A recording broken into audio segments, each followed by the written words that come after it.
I'm a big fan of hard work, but we all, especially in the culture and the time that we're living in, we have to draw a line in the sand and kind of respect that and not continuously push ourselves beyond that, Hmm. because you're going to feel it and it's going to have repercussions, and everybody's a little bit different, and it might be a little shoot sooner, a little longer for you, but I'll guarantee you it will happen if you continue to offend your biological needs.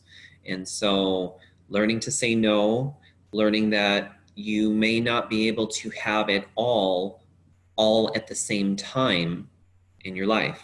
You Hmm. may have to cycle through certain things in your life and have career more at this time, and then maybe it takes a little bit of a back burner when you have a little bit a very young baby or child, and then you can come back to it a bit, a few years after they go to school, and you cycle through these things. But I think we need to readjust expectations a little bit, because it's not working.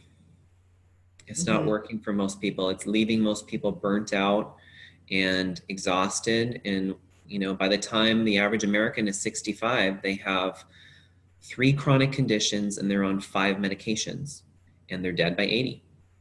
When the optimal lifespan, if we're living in rhythm, should be 120.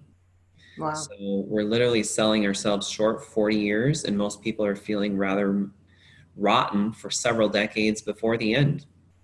That's pretty sad to me. That's one thing that motivates me in my work, is I see all the lost potential in humans, in people's lives, Mm. and good and positive things that could be done in the world if we simply were a little wiser and mindful of our patterns. I point out the fact that a lot of Northern Europe has a more humane schedule.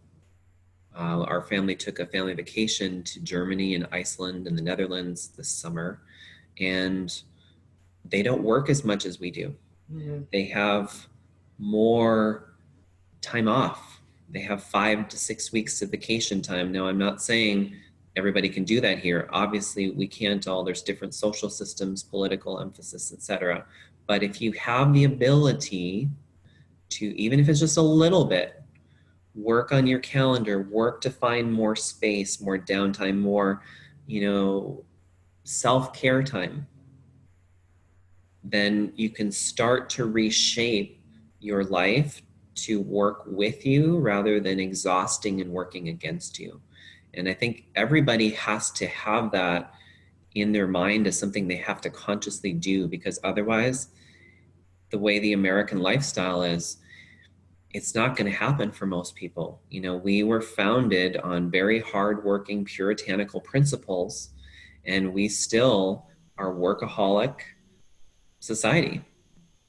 Hmm. We, Absolutely. we, we take the least amount of vacation time of any of the major industrialized countries, and that includes Japan, which has a reputation for being very hardworking. Wow.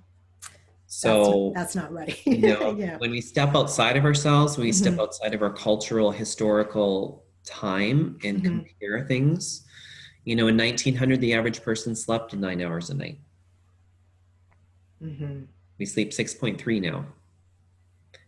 There's no way we can biologically adapt to that in basically 100 years time. Evolution, genetic adaptation takes thousands and thousands of years, and this may not be one that is ever even possible.